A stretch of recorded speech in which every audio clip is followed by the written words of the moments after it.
informasi dan inspirasi. Satu. Hai, ketemu lagi di podcast RRI Bandar Lampung. Tiada hari tanpa berkarya. Tiap hari harus berkarya ya, meskipun dari hari Senin dan hari Jumat hingga hari Minggu. Nah, kali ini kalau sebelum-sebelumnya kita juga sempat ngobrol sama jurnalis yang multitalenta, banyak banget kebisaannya ya. Mulai dari jurnalis, terus juga sampai dengan petani hidroponik. Nah ya, kali ini kalau kemarin sebelumnya juga kita sudah ngomongin soal jurnalistik itu gimana ya, seluk-beluknya kayak apa ya, terus suka dukanya gimana. Kali ini kita ada yang menarik juga. Dia ini juga merupakan petani hidroponik di Lampung ya. Ketemu lagi dengan Aji. Halo. Kayaknya semuanya kayak menarik banget ya Ji ya untuk kita ngobrolin ya. Kalau dari Iya. jurnalistik kayaknya hektik banget nih. Benar. Ya. Kita agak-agak ringan dulu, kita santai dulu ngeliat yang ijo-ijo ya. Itu ada hidroponik ya. Iya. Kalau kita ngomongin soal hidroponik nih, apalagi kalau kita ngomong soal pertanian, kayaknya orang kalau udah ngomong petani tuh kayaknya udah ribet ya Ji Males ya. Udah males ya. Kita harus punya lahan berapa hektar ya kotor, kan. ya kan. Kayak kotor, harus ketemu dengan tanah, cacing dan Hasilnya teman-temannya benar. ya kan. Banyak orang yang mungkin juga waktunya terbatas juga ya Iya. kan. Nah, kalau ngomongin hidroponik itu kan berarti kan soal cara nanamnya juga berbeda ya. Orang yang Iya. biasa pakai tanah, kita pakai air tuh. Betul. Itu ide awalnya bisa nyemplung ke hidroponik itu gimana sih Ji? Iya. Ini berkaitan sama jurnalistik juga, sama Pasti profesi ya. gua. Iya. Jadi pada Gimana saat tuh? gua meliput rubrik pertanian, nah Lampung Pos punya rubrik pertanian. Nah, gua meliput itu tahun 2016 itu ada rubrik suplemen, ada Iya. pertanian, energi segala. Nah, pas di pertanian itu gua disuruh cari petani muda. Hidroponik gua nggak tahu dulu non. Itu barang apa gua nggak tahu kan. Jadi gua cari tuh keliling sampai ke mana-mana ya, ngelihat ada pepaya California, gua samperin, tapi memang petaninya udah Iya. udah lanjut ya Iya. usia ya, udah bukan anak muda lagi sih, di atas 40 tahun. Akhirnya gue ketemu tuh non, lihat di Instagram ada salah satu hidroponik anak muda, usianya usia kita ini, masih seusia kita. Jadi dia bikin hidroponik itu sudah jalan 1 tahun pada saat gue liput ya. Ya kalau menurut gue udah lumayan besar. Kemudian gue mulai ngeliput, bikin tulisan tentang hidroponik. Kemudian di rubrik edisi selanjutnya dia ternyata berkembang tuh. Nah gue bikin lagi, ada pembaruan dong ya kan, news namanya, berita kan ada pembaruan. Gue bikin lagi, jadi hampir setiap 2 minggu sekali itu ya dia terus yang muncul gitu. Hingga akhirnya dia itu sebenarnya ada keresahan ya, karena dia sudah besar tapi dia ternyata suplainya masih sangat kurang. Suplai untuk sayur. Ada beberapa komoditas, beberapa varietas yang memang butuh suplai dari mitra-mitra. Nah, dia kesulitan cari mitra karena hidroponik kan masih jarang ya, masih awam apa sih banget hidroponik? sih, ya Iya, kan? apalagi butuh ada pralon dan sebagainya, kan kayaknya ribet kalau ngajak mitra. Kemudian dia nawarin gua non, Mas, mau jadi mitra nggak, kata dia. Emang susah nggak, kata buatnya. Akhirnya dia kasih ininya, starter kitnya. Jadi dari styrofoam yang ringan-ringan dulu, dari nutrisi, dari bibit itu disiapin sama dia non. Oh, jadi disiapin semua sama dia tuh ya. Nah, itu sebenarnya ada sih di toko Oren itu udah ada jualannya ya. Nah kalau dulu belum, wah ini gimana? Nah akhirnya gue dituntun dan gue dijanjikan untuk hasil panen yang pertama itu dibeli sama dia, walaupun nggak nyampe sekilo, itu cuma segini doang, paling 300 gram itu Tapi jadinya. seneng dong ya. Iya, Kayaknya ada penghargaan ya. Jadi terpancing juga gue non, karena langsung disodorin, dikasih, beda sama mau nggak, nah, tapi nggak ada fasilitas Iya, kan. Nah kalau ada fasilitas gue ngerasa kayak ini harus gue coba ini ya, karena ya juga sih gue ngeliput udah tahu metodenya, bahkan gue bikin berita secara berseri itu, baik itu dari cara menanaman sampai pemasaran, Pemasaran ya? malah. Oke. Nah kenapa nggak gue coba gitu kan? Nah, akhirnya gue coba lah non, singkat cerita gue coba, tumbuh non. Jadi kangkung ya kangkung di mana aja bisa ya, biasanya di mungkin di got itu tumbuh ya, kalau di Banyak kampung-kampungan ya, di rawa-rawa itu tumbuh karena dia nggak butuh unsur hara yang terlalu banyak. Akhirnya tumbuh bagus non, bagus tumbuhnya. Akhirnya gue memutuskan untuk gitu, gak gue jual karena dikit, ngapain gue jauh-jauh gue antar ke dia terus jual, kan dia juga mikir juga kan ini buat apa kalau cuma 200 gram. Sebenarnya dia cuma men-trigger gue untuk memperluas. Akhirnya beneran gue memperluas. Gue bikin 1 meja hidroponik, dia yang buatin. Nah itu adalah salah satu strategi marketing dia juga sih mungkin ya. Jadi Jadi lo kecemplung juga iya, secara dia langsung nggak kan. cuma nanam, Heeh. tapi dia punya produk turunan yaitu jasa membuat instalasi gitu. Oke. Kemudian dia punya nutrisi, dia racik sendiri, terus menjual bibit dan sebagainya. Gue pokoknya terpancing, akhirnya gue pakai jasa dia untuk membuat meja hidroponik yang pertama, yaitu kapasitasnya 200 lubang tanam. Non. Gua dia konsultan gue juga kan otomatis kan. Akhirnya udah closing, terus bayar, terus jadi barang itu gue tanam. Ini cocok nanam apa? Ya kalau sesuai kebutuhan dia, balik lagi ke sesuai kebutuhan dia kan. Akhirnya, ini mas kalau misalnya mau langsung dibeli itu pakcoy, selada dan ada beberapa komoditas lain. Nah, gue cuma pakcoy, selada sama kangkung waktu itu. Karena yang ringan-ringan aja dulu lah, takutnya nanti gagal kan. Gagal ya kan. Iya. Bener. Gue tanam lah, karena gue merasa ini kalau gue tanam dan panen, gue nggak usah pusing karena gue lempar aja ke Tukang sayur bisa. guru gue Ke itu gua. tadi. Oh, iya, Ya. benar-benar. Karena dia udah menjanjikan. Nah Benar. itu, jadi dia bisa jasa dia dapat, terus nutrisi dia Udah, beli sama dibeli, dia. kan. Abis Hasil itu panen juga hasil bisa panen juga dapat. dapat Ya, dia juga nggak usah kan. mikirin pusingan Bener, untuk bener. kekurangan supply kan. Ada gua gitu kan, walaupun gua masih belajar. Ternyata cepet banget emang non ya. Gua nggak kerasa. Gua nggak, karena gua apa ya? Itu kan cuma butuh air, cuma butuh listrik ya. Listrik paling sebulan cuma 30.000 lah. Kalau 24 jam itu kalau mau dipangkas bisa sore atau malam dimatiin tuh listrik kan, buat hemat, pagi dihidupin lagi.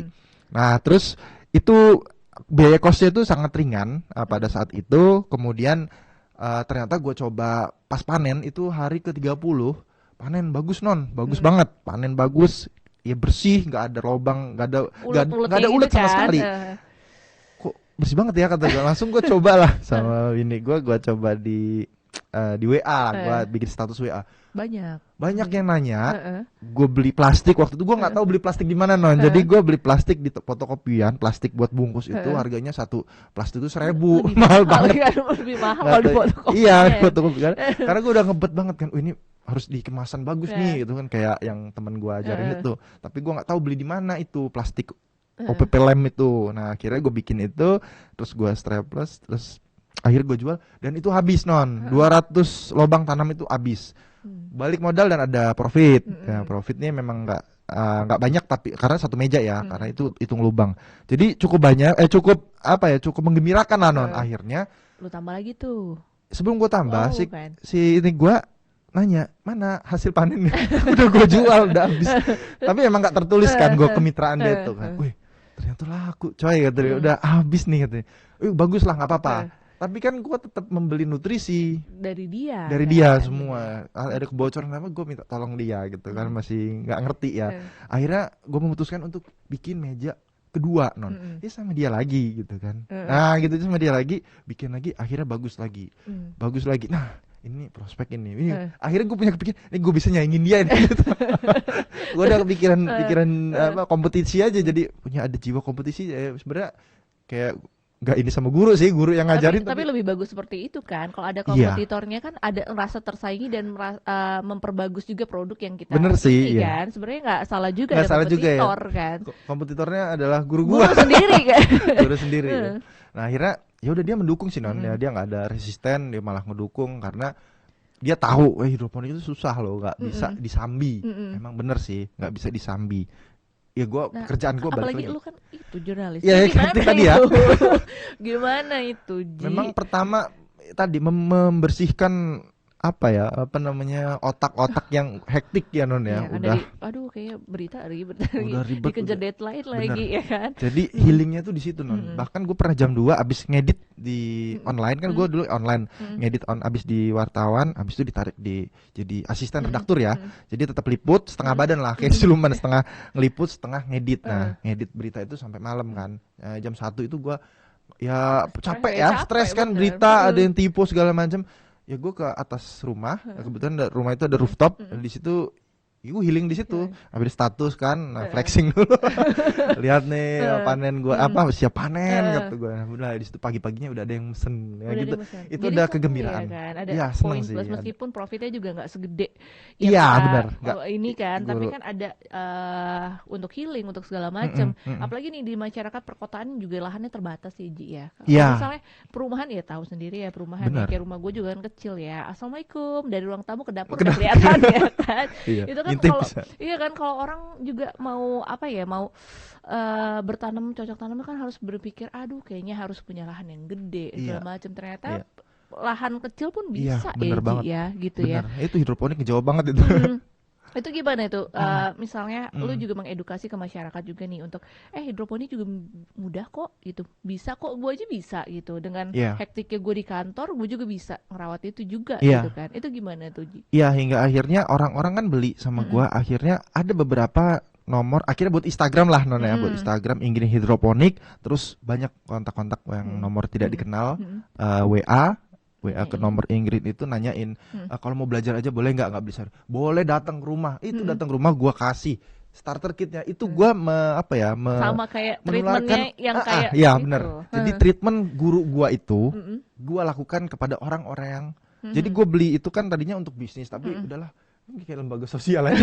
Jadi Lo kasihin aja gitu. gue kasihin aja. Tapi gue pingin ya dia berkembang ya. Bahkan dari ada yang temen mau ke NTT, dia belajar dulu hidroponik. Ya sebenarnya gurunya sih ada yang lebih suhu lagi. Iya, tapi kan seenggaknya lu punya ilmu, lu bisa ya lebihin juga minimal kan. gue pengen ada amal jariah juga lah ya, walaupun mungkin berbeda nanti treatmentnya. Kemudian pernah juga si non yang bikin gue terkesan itu waktu itu mahasiswa KKN ITERA. Waktu dulu kan ada peristiwa tsunami ya yang di Desa Kunjir, Kalianda di Lampung Selatan. Pasca itu setahun setelahnya kalau nggak salah non, setahun atau 2 tahun setelah dari kejadian itu kan pemulihan ya non ya, pemulihan psikologis, pemulihan ekonomi finansial. Dan kadang-kadang orang masih bingung karena lansia semua, orang-orangnya mungkin udah usia 40 ke atas, dia bingung mau ngapain, mau ngebangun ekonominya lagi kan. Nah terus mungkin sayur-sayuran juga agak susah gitu kan, mungkin harus ke pasar agak jauh.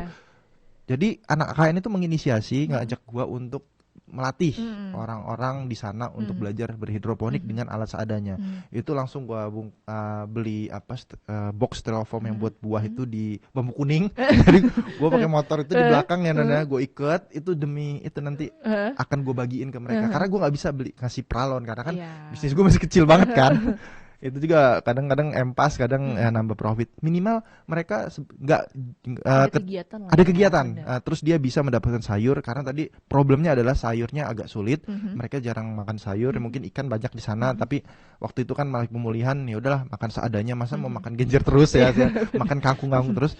Nah situ gua kasih bibit dan sebagainya. Itu terkesannya apa? Ternyata hidroponik ini bisa ngasih oase bagi orang-orang gitu loh. Baik itu masih kecil, ada anak bahkan anak SMP yang praktek itu ya belajar gitu cara nyemai sampai treatmentnya gimana, dijemur 7 hari gitu. Memang kayak anak bayi sih ngurusnya ya. Emang sebenarnya ribet ya, cuman kalau misalnya untuk kita poinnya untuk kita healing, untuk kita juga bisa banget untuk membantu kita juga itu obat ya, banget, untuk merilis mungkin di kantor banyak banget ya tekanan ya kan. Di kantor juga banyak banget pressure, terus juga ada deadline yang juga bikin kita makin ini sampai rumah lihat yang hijau-hijau kayak seger ya. Seger banget ya treatment dari pagi kan. Wah, ini semuanya udah pecah nih, pindah kan jemuran nggak dijemur tapi jemur ini bibit udah dijemur duluan. Gitu semprot gitu kan. Orangnya belum mandi, bibitnya udah disemprot. Udah seger ya. Baru kita yang mandi gitu kan. Itu hal tersulit ya, tersusah itu ketika lu hidroponik itu apa sih? Iya, ketika menemukan fase di mana hama-hama udah mengetahui hotspotnya. Jadi pertama kan memang namanya perumahan ya non, jarang banget ada hama ya. Tiba-tiba ada hidroponik, terus memang masih belum ada tuh 1-2 meja belum. Meja ketiga, meja keempat itu ada satu fase mungkin karena cuaca juga ya. Waktu itu lagi musim hujan.